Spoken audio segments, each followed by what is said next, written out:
देवताओं घबराओ मत। पृथ्वी के भार को दूर करने के लिए वसुदेव से देवकी से जायमान होएंगे नारायण।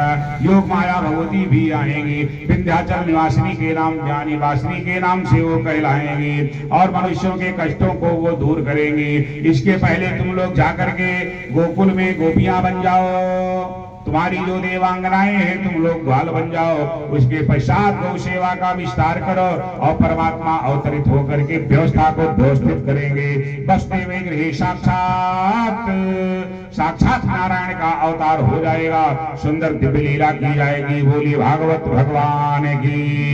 कोई समय आ जाता है महाराज श्री शुकाचार्य सुखदेव जी परीक्षित से कहते ये सब अवतारी है, कोई साधारण नहीं। महाराज श्री कश्यप के अवतार महाराज श्री वसुदेव जी हैं, अदिति की अवतार भगवती देव की है, कंस ये काल नेम का अवतार है।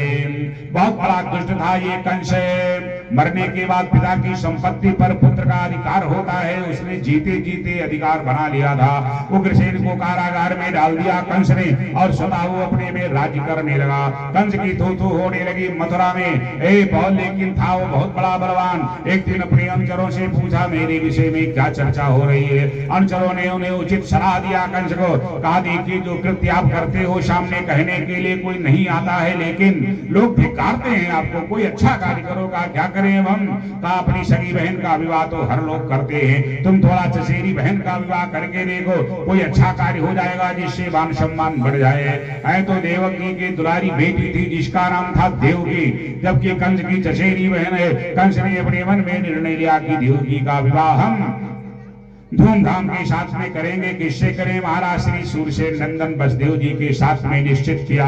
वसुदेव जी के पिता का नाम सूरसेन, देवकी के पिता का नाम देवक, कंस के पिता का नाम उग्रसेन। कालनेमि का ये है अवतार। देखिए होती है गजब की लीला। विवाह निश्चित किया। सूरसेन नंदन महाराज श्री वसुदेव जी बारात लेकर के आते हैं। बड़े धूमधाम के साथ देवक जी ने कन्यादान किया। बहुत सा उत्सव मनाया जाता है। जिस समय विदाई का समय होता है, रथ को सदा लेकर के हाँकने के लिए चल दिया। सारथी का कार्य कंस कर रहा है। देवता इसे सब देख रहे हैं। बहुत साल दिया है विवाह में, क्या वर्णन किया जाए। भगवान के पिता का विवाह है वो। चतुर्शतम परिवार्यम गजानाम हेम माणिनाम 400 हाथी का बड़ी बात नहीं है। का नहीं सुनो, उन हाथियों को सोने का माला पहनाया गया। का गजब तो हो गया। 400 हाथियों को सोने का माला, कितना कुंटल सोना लगा होगा। चतुर्शतम परिवार्यम गजानाम हेम माणिनाम अश्वानाम महितम साधम रथानाम चैत्रक्षतम 300 रात हीरा पन्ना मणि मुक्ता ये सब दिया जाता। सदा वो रथ को हाँक रहा है। साराइयां बज रही हैं, बराबर सुंदर मंगल हो रहा। तब तक देवताओं ने आकाशवाणी किया एक अंश जिस अपनी बहन को त्रयस्त्र से भेजने के लिए जा रहे हो, उसी का 8वां लाल जो होगा उसी के द्वारा तुम मारे जाओगे। क्या रही गजब की लीला।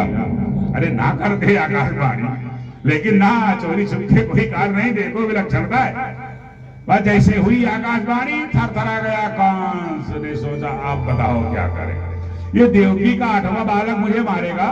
तुरंत निर्णय ले लिया, ना रहेगा बांस तो क्या बनेगी। बांसुरी म्यान से निकाला, तलवार देवकी के केस को पकड़ा, मारने के लिए उद्यत। मत डालूंगा मैं, नहीं छोड़ूंगा। हाहाकार मच गया। अब वसुदेव जी बेचारे क्या करें। जैसे उठाया हाथ पकड़ लिया, वसुदेव जी हाथ पकड़ लेते हैं कंस का। अरे भैया ये क्या करने जा रहे हो। बहन को मारने जा रहे हो। कहा तो आकाशवाणी नहीं सुना तूने मैं मर जाऊं। अरे कहा सुनो, संसार में जो आया है वो मरने के लिए आया है। यदि मरना ना हो तो जन्म ही क्यों हो। बताओ, यहाँ जो आए हैं वो मरने के लिए ही तो आए हैं। जिनका जन्म हुआ है ये तो निश्चित है ना। तो पाप क्यों कर रहे हो भैया। ये देवकी को मारने के बाद अमर नहीं हो जाओगे। हाँ वसुदेव जी कहते हैं देवकी को मारने के बाद अमर नहीं हो जाओगे, मरना तो पड़ेगा ही। निश्चित है जिंदगी किराए का घर है, एक न एक दिन बदलना पड़ेगा।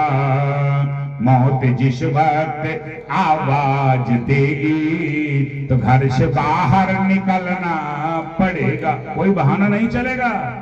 मुंडन बाकी है, ब्याह बाकी है। अरे तो बाकी है तो बाकी रह दो ना, अब फिर नहीं हो पाएगा।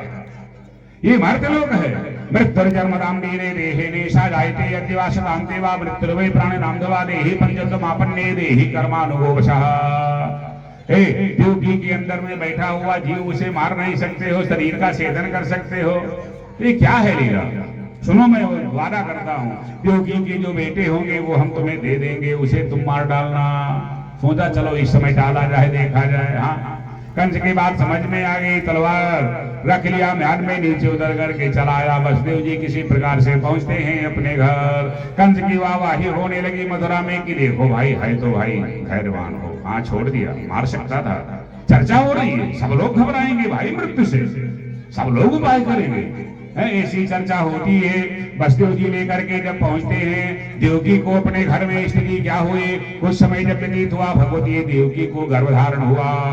जब गर्भधारण होता है 1 2 3 4 5 6 7 8 9 महीना जब परिपूर्ण हुआ, भगवती देवकी क्या करती है? सुंदर बालक को जन्म देती है। अतकाले उपावृत्ते देवकी सर्वदेवता। देवकी कौन है? समस्त देवताओं की माता है, क्योंकि अदिति की अवतार है। अदिति से ही देवता लोग हुए हैं।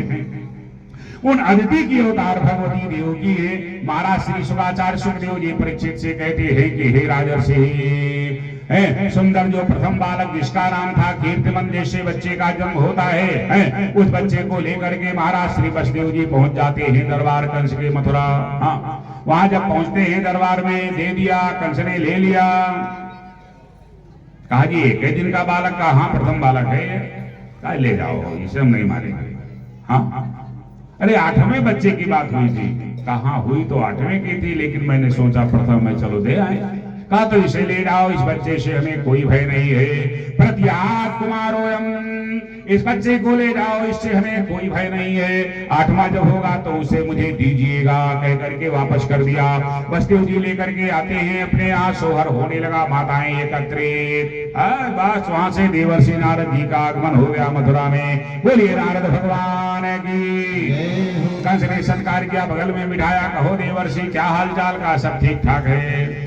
कहा और कहां से आ रहे हो? कहा मैं स्वर्ग से आ रहा हूं। कहा क्या व्यवस्था चल रही है? कहा तुम कैसे मर जाओ? कहा हम कैसे मर जाएं? कहा हाँ, अरे जो राजनीति नहीं जानेगा वो राज थोड़ा कर पाएगा। जहां लोग शत्रु को कमजोर समझते हैं वहीं हार हो जाती है। शत्रु को कभी भी कमजोर नहीं समझना चाहिए। हाँ, पाप को, अग्नि को, इन्हें कभी भी कमजोर नहीं समझना चाहिए। रिप रुज पावक पाप, हल्की सी अग्नि इलाका जला देगी। हाँ, कहा क्या कह रहे हो? अरे कहा ये जमुना पार जो गोकुल है ना, इसमें सब देवता लोग हैं, साधारण ये ग्वाल मत समझना एक बात। कंस ने कहा क्या महाराज? कहा मैं ठीक कह रहा हूं। हाँ, वसुदेव आज बालक लेकर आए थे। कहा छोड़ दिया तूने? कहा हाँ, 8वें की बात थी। कहा तो ये जिससे छोड़ा है ये कितना बड़ा होगा देवकी के जब 8वां बालक होगा? कहा तब तो ये बड़ा हो जाएगा। कहा मान लो 1-1 साल में 1-1 बच्चे हो जाए, उसके बाद 20 साल के बाद में 8वां हो, तब तो बहुत बड़े हो जाएंगे। कहा तब वसुदेव नहीं लेकर आएंगे। अब मान लीजिए वसुदेव लेकर चलते हैं तो जिसे आज आपने छोड़ा है वो अपने भाई को मरने देगा? अरे एक सेना तैयार हो जाएगी। अब आप जानो आपका काम। एक कमल का फूल लेंगे जिसमें 8 पंखुड़ियां थी, घुमाया, 8 बिंदी रख दी, 8 लकीर खींच दिया, बुद्धि परिवर्तित कंस की। हाँ, तुरंत राजा क्या होती है, सैनिक लोग जाते हैं, देवकी वसुदेव बालक को लेकर के आते हैं। तुरंत बच्चे के पैर को पकड़ करके घुमा के चट्टान पे पटक दिया, बच्चे की मृत्यु हो जाती है और देवकी वसुदेव को कारागार में डाल दिया गया। पाप जो करता है वो पापी करवाता है, वो महापापी। हाँ, नारद जी ने ऐसा क्यों करवाया? नारद भूत भविष्य वर्तमान जानते थे, कंस के द्वारा बच्चा मारा जाएगा, डायरेक्ट ब्रह्मलोक जाएगा, क्योंकि ब्रह्मा ने श्राप दे दिया था, इसलिए मर्तलोक पर उसका जन्म हुआ था। वो जीव साधारण नहीं है। हाँ, तो खड़गर्भों को श्राप दिया था, तो खड़गर्भों का आगमन होता है। ये नारद जी सब जानते थे, नारद जी कल्याण कराने वाले हैं। हाँ, बोलिए भागवत भगवान की। स्त्री क्या होती है? फिर एक बार व्यतीत हुआ, गर्भधारण हुआ, बच्चे को जन्म दिया, कंस ने वैसे पटक के मार दिया। तीसरे बालक को जन्म, उसका निधन। चौथे बालक को जन्म दिया, उसे मार दिया कंस ने। 5वें बच्चे को जन्म दिया, उसे कंस ने मारा। छठे बालक को जन्म दिया, उसे कंस ने मारा। इस प्रकार से एक एक करके 6 बच्चों को मार दिया 6 वर्ष के अंतराल में। हतेषु खट्सु बालेषु देवक्याय उग्रसेनिना, उग्रसेन से जायमान कंस देवकी के 6 पुत्रों को मार डाला और वो 6 पुत्रों को ब्रह्मा का श्राप था, इसीलिए उन्हें मारा और जिसे मारा वो डायरेक्ट ब्रह्मलोक पहुंच जाते हैं। बोली भागवत भगवान की। अब 7वां गर्भ जब धारण होने को हुआ तो सोचा, भगवान नारायण सोचते हैं 7वें में कौन जाए, योजना बनानी पड़ेगी, हमें तो 8वें में जाना है। क्षीर सागर में बैठे हुए शेष जी से वार्ता करते हैं, चलो भैया अवतार ले लिया जाए। कहा कहां पे, कहा मर्त्यलोक में। अरे कहा बड़ा बवाल है वहां। हाँ, त्रेता में जो लक्ष्मण थे, हाँ, शेष के अवतार, नारायण कहते हैं चलो अवतार लिया जाए। अरे कहा कैसे अवतार ले, कहा आपकी आप बड़े भैया रहोगे, मैं छोटा रहूंगा। त्रेता में तो मैं बड़ा था, आप छोटे थे, तो ये द्वापर है ना, इसमें आप बड़े हो जाओ मैं छोटा हो जाऊं। कहा ये तो उल्टा हो जाएगा। कहा उल्टा नहीं, बिल्कुल सीधा ही रहेगा। कहा कैसे? कहा बड़ा वादा था, जिस समय धनुष नहीं टूट रहा था लक्ष्मण जी तमतमा करके रह गए, बड़ा होता मैं तुरंत तोड़ डालता। ये पता नहीं क्यों गंभीर बने बैठे हैं। हाँ, जिस समय जनक जी ने कहा था तजहुवास निज निज गृह जाहु, विधि न लिखा वैदेही विवाहु, अवजन को माटई भगवानी, भगवानी वीर विहीन मही मैदानी, पृथ्वी वीरों से खाली। चैलेंज दिए थे, उसमें माके थे, समय नहीं। बोली भागवत भगवान की। जिस समय राम जी को वनवास हुआ, लक्ष्मण जी तमतमा के रह गए, बड़ा होता अपना आदेश लगाता, लेकिन मैं छोटा हूं। राम जी ने कहा ठीक है भैया, अगले अवतार में बड़े हो जाओगे। जिस समय लंका जाना था, लक्ष्मण जी ने कहा निकालो बाण तर्क से मारो, समुद्र सूख जाए। हाँ, राम जी ने कहा ऐसा नहीं किया जाता है। कहा बड़े भैया हो, छोटे की मानते कहां जो बड़े होते। 3 दिन तक जब अनशन हुई, हाँ, तब तीसरे दिन राम जी ने कहा लक्ष्मण जी से, लक्ष्मण कहा हाँ भैया। कहा लाओ तो धनुष बाण। कहा क्यों भैया, 3 दिन गंवा दिए। हाँ, लक्ष्मण बाण सराय शनि आनो, चौथम बारिद दिशिक कृशानो। क्यों? सन सन विनय कुटिल सन प्रीति, सहज कृपन सन सुंदर नीति, ममता रत सन ज्ञान कहानी, अति लोभी कहा बीरति बखानी, क्रोध ही सम। जब मरे ज्यादा रिश्वान हुए तो कहा सुलह के लिए तो सुलह करिए ना करिए, चाहे मिट जाए लेकिन हम सुलह ना करें, चाहे हमारे साथ चला जाए लेकिन हम मानव पूछो ये कोई बुद्धिमानी है? अरे क्रोध ही सम काम हरि का था, ऊषर बीज बहे फल जाता, आशा कही रघुपति चाप चढ़ावा, यह मत लक्ष्मण के मन भावा। तब लक्ष्मण जी मुस्कुराए, भैया माने लगे 3 दिन के बाद। अरे छोड़ तो वही कहा भगवान ने, भैया बड़े हो जाओगे। वही समय आ गया है। उन्हीं शेष जी का जो अंश है वो देवकी के उदर में समाविष्ट हुआ। 1 2 3 4 5। हाँ, जल्दी करना है ना, 5वां महीना जब लगा तो भगवान ने सोचा गड़बड़ा जाएगा। हाँ, अरे जैसे 9 पूर्ण होगा पर तुरंत अवतार तो कंस मारेगा, आएगा कंस लड़ने के लिए, वही युद्ध प्रारंभ हो जाएगी, तब हम तो बड़ी देश में जाएंगे। क्या करें? योग माया भगवती को बुलाया, योग माया भगवती आ जाती है तुरंत। कहा ऐसा करो। कहा क्या करना है? कहा देवकी के गर्भ को निकालो, 5 महीना का उनके गर्भ है, और उसे निकाल करके वसुदेव की एक पत्नी रोहिणी है जो नंद के यहाँ रह रही है गोकुल में, उनके गर्भ में प्रवेश कर दो। कहा ठीक, और बताओ, और बताओ। कहा और बताना ये है, तुम बालिका बन करके नंद के यहाँ यशोदा से अवतार ले लोगी। कहा फिर क्या होगा?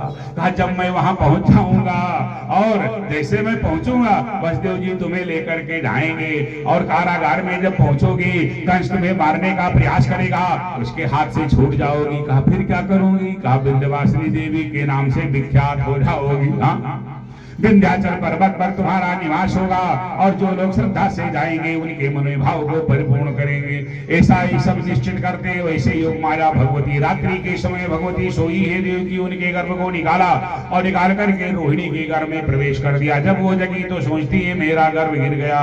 जब कंस को सूचना मिली, सोचा बड़ा अच्छा हुआ, नष्ट नहीं करना पड़ा 7वां गर्भ, वैसे नष्ट, लेकिन कोई नहीं जान पाता। इधर जो है भगवती रोहिणी जब जगती है सोचती है मेरे उदर में तो गर्भधारण हो गया है, ये कैसे? चलो भगवान की कृपा रही होगी। है मेरी दीदी जी वहां कारागार में है, मानो कुछ कल्याण हो गया होगा। समय जब परिपूर्ण होता है तो वो ही बालक को जन्म देती है गोकुल में नंद जी के यहाँ रोहिणी, जो बलराम के नाम से जाने जाते हैं। बोलिए बलराम भगवान की। ऐसी स्थिति अब कुछ दिन जब व्यतीत हुआ तो एक समय यशोदा को और देवकी को 7 ही गर्भ धारण होते हैं। देवकी के उदर में कौन? जिनके उदर में पूरा ये संसार है, ब्रह्मांड है, परमात्मा, वो देवकी के उदर में कितनी बड़ी विडंबना, उनका अंश समाविष्ट हुआ। योग माया भगवती का अंश यशोदा जी के उदर में समाहित होता है। ठीक तरह से 1 2 3 4 5 महीना व्यतीत हो रहे हैं। हाँ, कंस जब आता है तब देखता है, देवकी को देख करके डर जाता है, सोचता है अरे वाह, मुझे मारने वाला इसी देवकी के पेट में बैठा है, क्योंकि उस समय देवकी का चेहरा क्या पूछना चमक रहा है। क्यों ना चमके हो, संसार विश्व उन्हें देवकी के उदर में। अहो भाग्य है भगवती देवकी की, पहरेदारों को अच्छे अच्छे नियुक्त कर देता है। हाँ, एक की जगह 4 लगा दिए, गजब घेराबंदी है, हथकड़ी बेड़ियां बड़ी मजबूत हैं। सोचता है मुझे मारने वाला इसी देवकी के पेट में बैठा हुआ है, वो चला जाता है। देखते देखते समय जब परिपूर्ण हुआ, हाँ 9वां महीना जब लगता है, सब देवता लोग आते हैं, गर्भ स्थित भगवान की सुंदर दिव्य अंश की स्तुति करना प्रारंभ करते हैं। हे परमात्मा परमेश्वर अखिलेश्वर जगत नियंता आनंद कोटि ब्रह्मांड नायक कर्तुम बकर्तुम मन्नदा कर्तुम सर्व समर्थवान लौट में ब्रह्मांड दिखाया ऐसे जो परमात्मा त्रेता में राम के रूप में अवतार लेने वाले, द्वापर युग है श्याम बनने वाले हो, भारम भुवो हरयदो तम बंधनम दे।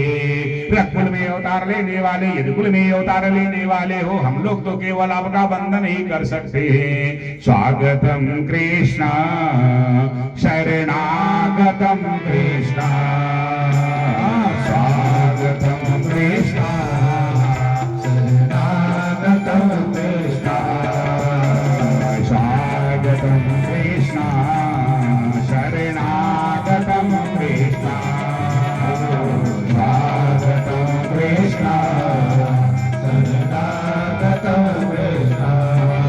गोविंद चले आओ, गोविंद चले आओ, मेरे राम चले आओ, मेरे राम चले आओ, मेरे श्याम चले आओ, मेरे श्याम चले आओ।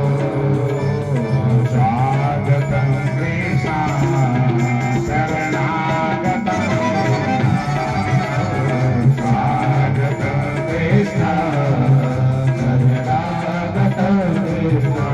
बोली भागवत भगवान की जय। क्या रही गजब की लीला, स्तुति करके सुम धामम परम देव अपने अपने स्थान को पहुंच जाते हैं। इधर भगवान के प्राकट्य का समय बिल्कुल सन्निकट आ गया। हाँ, बिल्कुल सन्निकट आ गया। ब्रह्मा जी ने निर्देश दिया, ये सुनो, एक अच्छे अच्छे स्थान पे बैठो तो पहले। हाँ, क्योंकि भगवान को अवतार लेना है, मंगली दोष ना हो, काल सर्प दोष ना हो, हाँ, कुल चांडाल दोष ना बने, दोषों से रहित दिल की कुंडली हो। हाँ, निर्देश देते हैं कौन? विधाता ब्रह्मा जी अपने अपने अच्छे स्थान पर बैठ जाते हैं। देखिए समय क्या है गजब का। हाँ, मथुरा में निद्रा देवी का हुआ प्रभु, आ जाती है निद्रा देवी। हाँ, रात्रि का समय है, निद्रा देवी आई, प्रगाढ़ निद्रा में लोग सो गए, जितने पहरेदार। कोई जगने वाला नहीं है, जगती है कौन? देवकी। या तो बसदेव 2 ही जग रहे हैं, बाकी सब सो रहे हैं। ऐसी गजब की निद्रा देवी है। और गोकुल में जसोदा जी सो रही है। हाँ, मथुरा में तो 2 लोग जग रहे हैं और गोकुल में तो सभी लोग सो रहे हैं। या देवी सर्वभूतेषु निद्रा रूपेण संस्थिता, नमस्तस्यै नमस्तस्यै नमस्तस्यै नमो नमः। धन्य है भगवती। इस सरस नाम का संवत्सर है, महीना भादों का है, कृष्ण पक्ष है, तिथि अष्टमी है, नक्षत्र रोहिणी है, हर्षण योग है, वृक्ष के चंद्रमा है, दिन बुध है। ऐसा जब सामंजस्य जब बनता है, ठीक आधी रात का समय है। हाँ, ठीक आधी रात का समय है। काला परम शोभना, काल भी बहुत शोभा को प्राप्त बना ठना है। मेरे कार्य को करने के लिए परमात्मा आ रहे हैं। नद्या प्रसन्न सविला हृदा जलधस्रिहा जारी कल सन्नद्धा अस्तवकः पनराजयः। नदियां परिपूर्ण जल से सुशोभित हैं। सुंदर सरोवर में कमल खिले हुए हैं। एक कमल पर भंवरे गुंजार कर रहे हैं, जिनके सुंदर दिव्य मकरंद को पान करके अपने में आह्लादित हो रहे हैं। शीतल बंद सुगंध वायु चल रही है। गड़गड़ाहट के के साथ में गर्जना करते हैं। आज चमकती है बिजली, ठीक जैसे 12 बजता है रात्रि के, उसी समय भगवान का प्राकट्य हो जाता। बोले कृष्णचंद्र भगवान की। इसी से तमनुभूति जायमाने जनार्दने देवक्या देवरूपिण्यां विष्णु सर्वगुहाशयः। क्या वर्णन किया जाए। चंद्रमा अपनी किरणों को बिखेर रहा है। सबसे पहले दर्शन चंद्रमा ने किया। त्रेता का वादा है, 1 महीना के बाद चंद्रमा मिले थे। हाँ, बहुत कुछ वर्णन है समयाभाव। बोली भागवत भगवान की। तो भगवान जब प्रकट होते हैं, हाँ, प्रकट कैसे हुई। हथकड़ी बेगनिया सब चली गई, अला ताले सब नीचे गिर गए, सारे दरवाजे खुल गए, लेकिन निद्रा देवी की प्रभाव से सभी लोग सो रहे हैं। भाई प्रकट कृपाला, भय प्रगट कृपाला, दीन दयाला, देवकी ने हितकारी, नरसित महतारी, मन मनहारी, अघोर रोग विचारी, आलोचन अभिरामा, लोकन श्यामा, निर्दयायो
स्तुति करने लगी। भगवान ने कहा स्तुति करने का समय नहीं है, उद्धार करो। कहा ये कौन मानेगा कि मेरे पेट में थे। बस भगवान ने कथा सुनाई। कारागार में कथा चल रही है मथुरा के क्या के जब लीला है, सुंदर स्वरूप को धारण किया। कहा कीजिए सुशीला का यहाँ ब्रह्म लीला करना पड़ेगा, सुशीला जमुना पार होगी। ऐसा कह करके भगवती प्राकृतिका से हो नन्हे से बालक के रूप को धारण कर लिया। बसदेव जी उठाते हैं, सूप में रखते हैं और लेकर के चल देते हैं। जमुना जी ने रास्ता दे दिया। पहुंचते हैं कहा गोकुल। यशोदा जी के किनारे। उन्हें पता नहीं कि मेरे कन्या हुई है कि पुत्र। यशोदा जी के बगल में लिखा दिया और वहीं से योग माया भगवती को उठा लिया। लेकर के वहां से चल देते हैं योग माया भगवती को। पहुंचते हैं कहा कारागार में क्या गजब की लीला होती है। जैसे कंस मारने के लिए उद्यत हुआ, बस तुरंत पकड़ा पैर और जैसे भटकने का प्रयास करता है, तब तक वो आकाश में चली गई दूसरी आकाशवाणी। क्या अरे दुष्ट कंस क्यों मारने का प्रयास कर रहा रे, तेरे को तो मारने वाला अवतार ले चुका है। ऐसा कह करके विंध्यवासिनी देवी के नाम से विख्यात होती है। भगवती की बड़ा बहुत कुछ किया, लेकिन मेरे हाथ कुछ ना लगा। ऐसी हिड़प क्यों नहीं थी। अब देखो जहाँ भगवान आए हैं, क्या सुंदर है। भगी निद्रा ने भी। हाँ, सारी व्यवस्था जब व्यवस्थित हो जाती है भाई भक्ति निद्रालिनी यशोदा मैया उठ करके बैठी ज्ञानी का सुंदर सा बालक लिया अपनी गोदी में जय जयकार होने लगी सुन भजन सुजाना रोदन खाना इतना रोए भगवान सारे ब्रह्मंडल में आवाज व्याप्त हो जाती है गोपियां लोग ने उछावर लेकर के दौड़ पड़े आती है देखती है अरे बड़ा सुंदर वाला है वर्णन क्या किया जाए बोलिए बाल कृष्ण भगवान की लल्ला भयो रे नंद बाबा के दरबार